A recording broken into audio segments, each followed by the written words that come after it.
사랑하는 한남교회 교회 여러분, 오늘은 대림절 네 번째 주일입니다. 하나님께서 우리에게 주시는 말씀은 히브리서 10장 5절에서 10절의 말씀입니다. 새번역 성경으로 제가 봉독해 올리겠습니다. 그러므로 그리스도께서 세상에 오실 때에 하나님께 이렇게 말씀하셨습니다. 주님은 제사와 예물을 원하지 않으셨습니다. 그래서 나에게 입히실 몸을 마련하셨습니다. 주님은 번제와 속죄제를 기뻐하지 않으셨습니다. 그래서 내가 말하였습니다. 보십시오, 하나님. 나를 두고 성경에 기록되어 있는 대로 나는 주님의 뜻을 행하러 왔습니다. 위에서 그리스도께서 주님은 제사와 예물과 번제와 속죄제를 원하지도 기뻐하지도 않으셨습니다. 하고 말씀하셨습니다. 이런 것들은 율법을 따라 드리는 것들입니다. 그 다음에 말씀하시기를 보십시오. 나는 주님의 뜻을 행하러 왔습니다. 하셨습니다. 그리스도께서는 두 번째 것을 세우시려고 첫 번째 것을 폐하셨습니다. 이 뜻을 따라 예수 그리스도께서 자기 몸을 단번에 들이심으로써 우리는 거룩하게 되었습니다. 아멘. 평화의 왕으로 오시는 주님께서 오늘 함께 예배하는 모든 분들과 가정 위에 충만하시길 바랍니다. 오늘은 대림절 네 번째 주일이요. 네 번째 주일에 밝힌 대림절의 초는 사랑을 의미합니다. 오늘 우리가 함께 읽은 본문 말씀에 첫 번째 법, 두 번째 법이라는 이야기가 등장합니다. 히브리서 10장 5절에서 10절 말씀을 통해서 첫 번째 법과 두 번째 법이라는 제목으로 함께 말씀을 나누고자 합니다. 첫 번째 법은 모세의 법이요. 그것이 집약된 것이 십계명입니다. 어떤 분들은 예수님의 말씀과 히브리서의 말씀을 통해서 첫 번째 것을 폐하셨으므로 첫 번째 법은 의미가 없다고 주장하기도 했습니다. 그 결과 구약성서는 신약성서를 확증하기 위한 수단 정도로 여겨지기도 했습니다. 그러나 첫 번째 법을 담은 구약성서와 두 번째 법을 담은 신약성서의 무게는 다르지 않습니다. 서로 상호 보완하면서 하나님의 말씀을 우리에게 전해주고 있는 것입니다. 성경은 크게 보면 한 권이지만 조금 세세히 보면 신약과 구약이고 구약성서를 좀 더 가까이 바라보면 율법서, 예언서, 성문서로 나눌 수 있습니다. 더 세세하게 들여다보면 율법서는 모세 오경으로 창세기, 출애굽기, 레위기, 민수기, 신명기입니다. 모세 오경의 주인공은 모세요. 모세에게 가장 중요한 것은 출애굽 사건이요. 시내산에서 받은 십계명입니다. 이스라엘이 출애굽을 하면서 내세웠던 것은 하나님께 예배하려는 것이었습니다. 그래서 바로에게 예배할 때 드릴 제물인 짐승까지도 내놓으라고 하는 것입니다. 그러므로 출애굽 사건은 단지 노예 생활로부터의 탈출만이 아니라 하나님께 드리는 예배와 깊은 관련이 있기에 모세 오경을 예배에 관한 법을 담고 있는 책이라고 하는 것입니다. 이스라엘의 예배는 신전에서 드리는 예배가 아니라 광야에서 드리는 예배로 시작되었습니다. 광야는 그들의 삶의 터전이었기 때문에 예배와 삶은 분리될 수 없었습니다. 그래서 첫 번째 법에 예배와 전혀 상관없는 것처럼 보이는 계명들도 사실은 예배와 깊은 관련이 있었던 것입니다. 이스라엘에게는 신전에서 드리는 예배와 삶으로 드리는 예배의 구분이 없었습니다. 왜냐하면 그들의 예배가 형식적인 예배로 전락하는 순간 자신들을 지배하던 이집트의 예배가 될 것이며 그런 예배를 드린다는 것은 다시 노예 생활로 돌아가겠다는 것과 다르지 않다는 것을 알았기 때문입니다. 그러나 안타깝게도 가나안 땅에 정착한 후 그들의 예배가 형식화되면서 주변 국가들과 다를 바 없게 되었습니다. 하나님께 예배하지만 바알에게 무릎 꿇는 이들과 다를 바 없는 예배를 드리게 되었던 것입니다. 그 결과는 남왕국 유다와 북왕국 이스라엘로의 분열, 북왕국 이스라엘의 멸망과 남왕국 유다의 바벨론 포로기, 고레스 칙령에 의한 귀환, 다시 로마 제국의 식민지가 되어 예수님이 오셔서 성전 숙청 사건이 있기까지 예배의 본질을 상실했던 것입니다. 히브리서 10장 5절과 6절에 주님은 제사와 예물을 원하지 않으셨습니다. 번제와 속죄제를 기뻐하지 않으셨습니다. 라고 말씀합니다. 레위기 1장에 의하면 이스라엘의 5대 제사는 번제, 소제, 속죄제, 화목제, 속건제입니다. 번제는 하나님을 기쁘시게 하고자 짐승이나 다른 제물을 불에 통째로 태워서 바치는 제사요, 소제는 고운 가루를 내어 드리는 예물입니다. 속죄제는 부정하게 된 성소를 깨끗하게 하는 예식이요, 화목제는 동물을 희생제물로 바침으로써 하나님과 인간 사이에 소원해진 관계를 회복하고 화목하게 하고자 드리는 예물입니다. 속건제는 사회적인 죄 또는 도덕적인 죄를 용서받기 위해 드리는 제사입니다. 본문에는 번제와 속죄제가 제시되어 있는데 율법에 따라 드리는 예배가 형식적인 예배가 되었음을 강조하기 위해서 제시한 것으로 보입니다.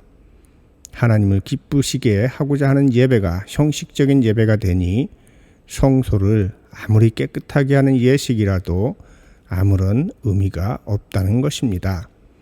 결국 정성껏 곡물을 곱게 가루로 만들어 드리는 소제도 실종되고 이스라엘이 도덕적으로나 사회적으로 타락한 삶을 지속하니 속건제도 의미가 없어진 것입니다.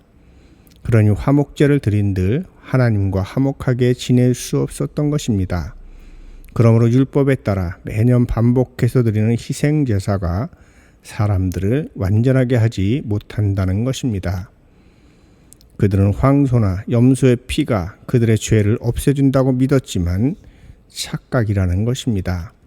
하나님께서는 형식적으로 드려지는 예배를 원하지 않으시고 형식적인 예배가 드려지는 성전의 외형이 아무리 크고 깨끗한들 기뻐하지 않으신다는 말씀인 것입니다. 그렇다면 율법은 아무런 의미가 없는 것일까요? 율법의 역할은 무엇일까요?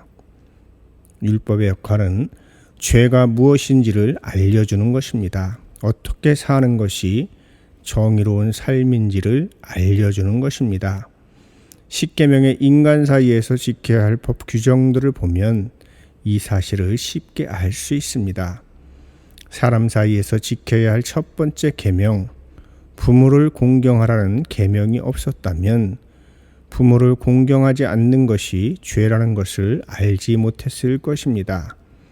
살인, 간음, 도둑질, 거짓 증언, 이웃의 것을 빼앗는 일, 이런 것들 역시도 죄인 줄로 알지 못했을 것입니다. 지금이야 우리는 당연하게 생각하지만 고대 근동에서 살인, 간음, 도둑질, 거짓 증언, 이웃의 것을 빼앗는 일은 살기 위한 방편이기도 했고 능력이기도 했던 것입니다. 그러므로 십계명 중에서 사람 사이에 지켜야 할 법들 역시도 삶으로 드리는 예배를 의미한다고 볼 수 있는 것입니다. 삶으로 드리는 예배가 온전히 지켜져야 안식일도 의미가 있고 그래야 하나님의 이름을 망령되게 부르지 않는 것이요 우상을 섬기지 않는 것이요 오직 하나님만을 섬기는 삶인 것입니다.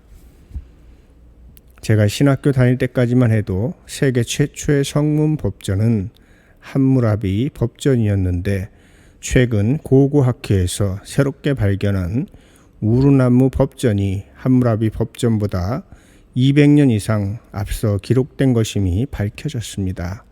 이 법전은 인류 최초의 서사시로 불리는 길가메시의 부대인 메소포타미아 우르나무와 관련이 있습니다. 세계사 시간의 함무라비 법전은 인류 최초의 평등법이라고 배웠습니다만 함무라비 법전은 물론이고 우르나무 법전은 가진 자들과 권력자들을 위한 법이었습니다. 그러나 모세의 십계명은 약자들을 위한 법이라는 점에서 고대 근동의 여타의 법들과는 전혀 다른 법이었던 것입니다. 그 당시에 혁명적인 법이었던 것입니다.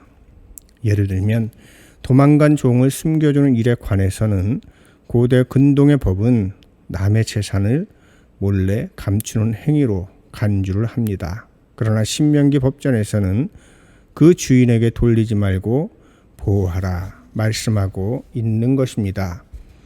고대 근동의 법에서 여성은 남자의 소유물이요 재산에 불과했지만 모세의 법은 여성뿐 아니라 과부에 이르기까지 배려하고 있는 것입니다.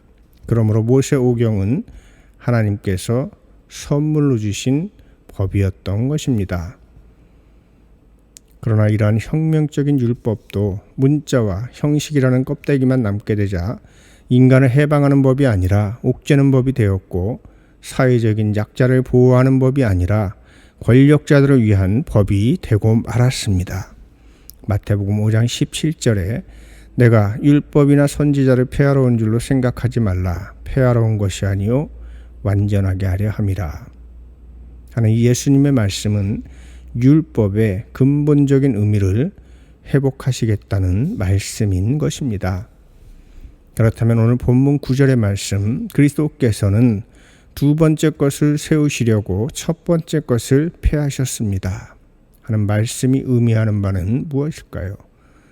사도 바울 당시 유대인들은 첫 번째 법, 즉 모세의 법을 중시했습니다. 특히 바리새인들과 사두개인들은 이스라엘이 고난의 역사를 사는 이유는 하나님께서 주신 율법을 어겼기 때문이라고 생각했기 때문에 철저하게 지키고자 했습니다.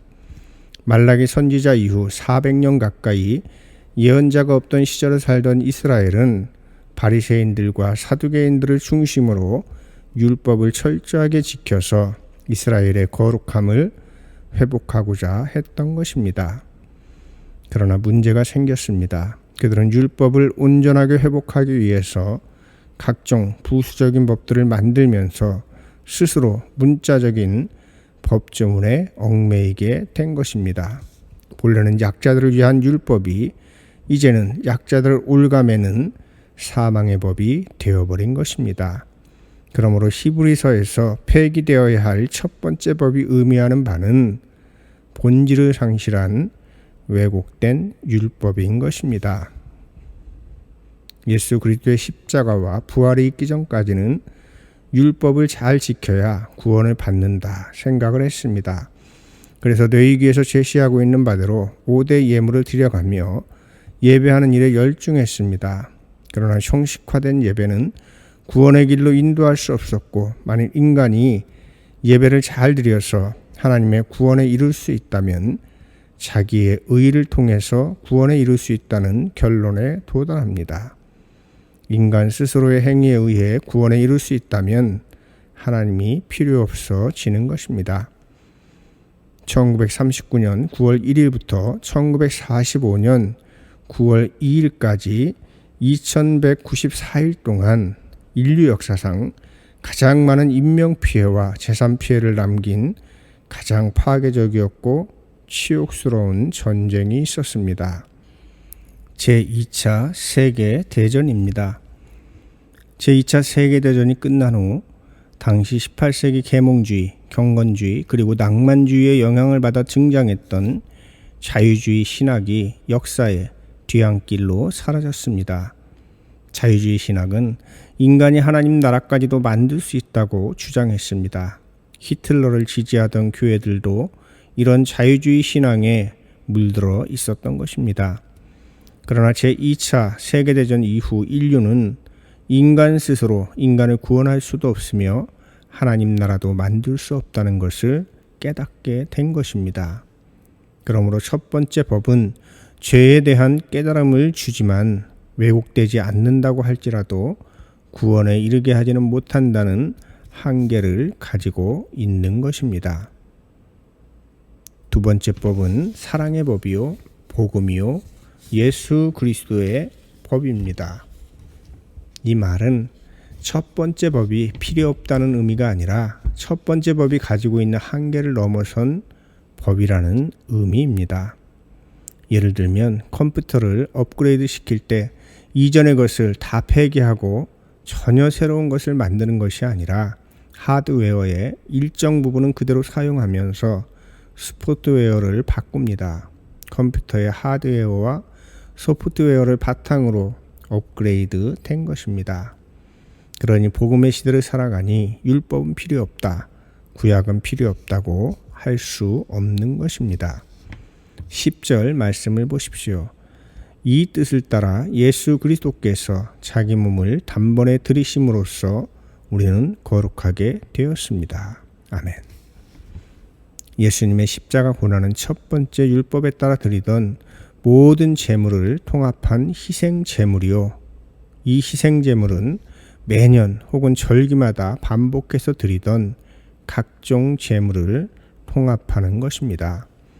두 번째 법을 이루신 예수 그리스도의 십자가는 단 한 번의 희생 제사이며 이 제사로 인해 예수님의 십자가를 믿는 이들은 영원히 완전하게 된 것입니다. 그러므로 더 이상 죄를 사하는 제사는 필요 없으니 기쁨의 제사만 남은 것입니다. 앞에서 첫 번째 법인 십계명을 말씀드릴 때 하나님과의 관계뿐 아니라 사람 사이의 관계도 법조문에 명시된 이유는 일상의 삶도 예배이기 때문이라고 말씀드렸습니다. 두 번째 법을 따르는 이들 역시도 다르지 않습니다. 예수님께서 보내신 분의 뜻을 행하려 희생제물이 화목제물이 되신 것처럼 두 번째 법을 따르는 이들도 예수님의 뜻을 행하며 살아가야 하는 것입니다. 히브리서 10장 말씀에 국한하면 소망을 굳게 지키고 더욱 힘써 모이고 인내로 기다리는 것입니다. 그리고 성경 전체를 놓고 보면 이웃 사랑입니다. 마가복음 12장 33절의 말씀에 또 마음을 다하고 지혜를 다하고 힘을 다하여 하나님을 사랑하는 것과 또 이웃을 자기 자신과 같이 사랑하는 것이 전체로 드리는 모든 번제물과 기타 제물보다 나으니이다. 아멘. 겨울이 깊어가고 있습니다. 우리는 두 번째 법의 은혜를 받아 살아가는 사람들입니다. 나의 의로는 가능하지 않았던 구원이 예수님의 십자가를 통해 가능해졌으니 감사하면서 겸손하게 살아가야 하는 것입니다. 이 일을 위해 예수 그리스도께서 우리에게 오십니다.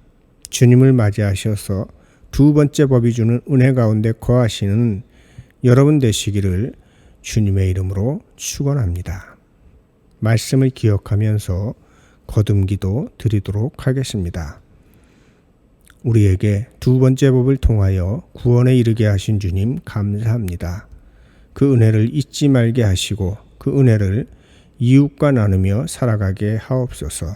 주님을 기다리는 절기에 힘겨운 삶을 살아가는 이들이 있습니다. 소외된 이웃을 돌보고 나누는 삶을 통해 삶으로 드리는 예배 또한 풍성하게 하옵소서. 평화의 왕으로 오시는 사랑의 주 예수님의 이름으로 기도하옵나이다. 아멘.